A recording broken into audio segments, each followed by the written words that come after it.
For Happy Valley development has been increasing over the last few years. We've single-family homes, 350 single-family homes per year over the last few years. Currently in planning and engineering, we have 789 in the pipeline. So there you go. Commercial development on 172nd and Sunnyside. As you will see, we've got pre-apps for that. Pleasant Valley is coming in. As we know, the golf course there, you'll start to see some applications for a home there. Scouters Mountain, and then of course the big project that we'll be focused on is Eagle Landing. 4,500 permanent jobs can come out of that project over the next 10 to 15 years, and we find that that's going to be the vital point for Clackamas County. We need to catch up to Multnomah County and Washington County, and we think Eagle Landing will be geared to do just that. Some of the other things that we'll be talking about this year, obviously sitting next to me is the new mayor of Damascus, Helm, and we'll be working on that border, and we'll be working well together. Correct? Expectations are high, which worries me just a little bit, but we'll do our best to get back on track and get out of the newspapers. Our obstacles are many and seem insurmountable. We're going to try to win the trust and respect of our citizens. There are bridges to build, relationships to mend, and actions to be taken on our part as council that will prove to our citizens that we actually work for them. The comp plan is usually our #1 topic of discussion in Damascus when people come to us and talk.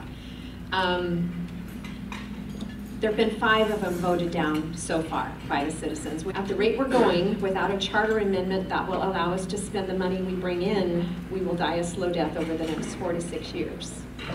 The original authors of the spending cap neither understand nor care to understand how city budgets operate. They sold this to the citizens as a government run amok, which was certainly not the case. Well, the next 6 months we'll be completing the design of a new walkway from the corner at 99E all the way up to the top of the PGE powerhouse at the Falls. So for the first time in over 100 years, the public will have the opportunity to go visit Willamette Falls. Willamette Falls is the second largest waterfall. Willamette Falls is the second largest waterfall by volume, second only to Niagara Falls. So we're going to build the biggest tourist attraction anywhere in the state. Moving on beyond that, we also are building 7 new blocks of downtown Oregon City in that Willamette Falls Legacy project. So there'll be mixed-use housing. We're right in the middle, just beginning to begin construction on the addition to our Carnegie Library. We just finished purchasing a new plot of land, the old Mount Pleasant School, to have a civic center. So the first piece of that's going to be a new police station, and then adding on to building a new city hall and those sorts of things. We have 2 brand new pieces of land that we've assembled, bookending the community college and the high school for light industrial property. So we were going to have added about 55 acres of new industrial property. What that's going to do is provide new jobs for citizens in Oregon City. We had a bill drop from Representative Brent Barton a couple of days ago. It's HB 2800, and it's called the Local Utility Accountability Act.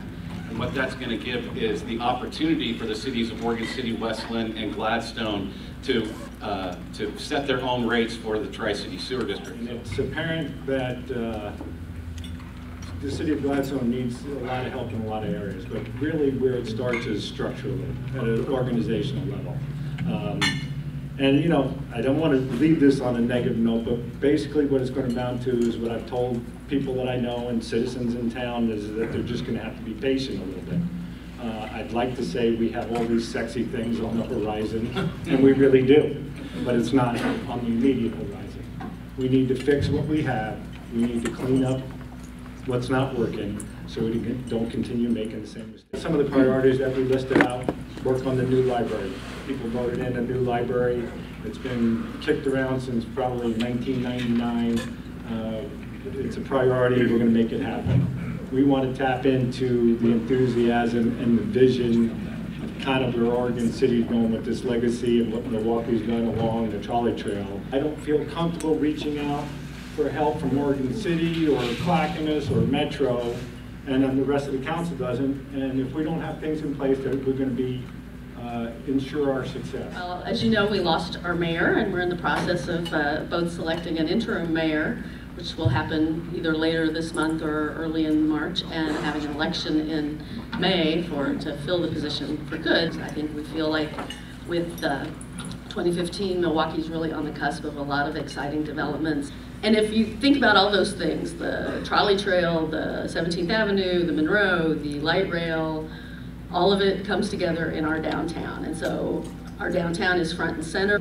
We've got a lot of great plans. The question is how we find the funding to bring those plans to fruition.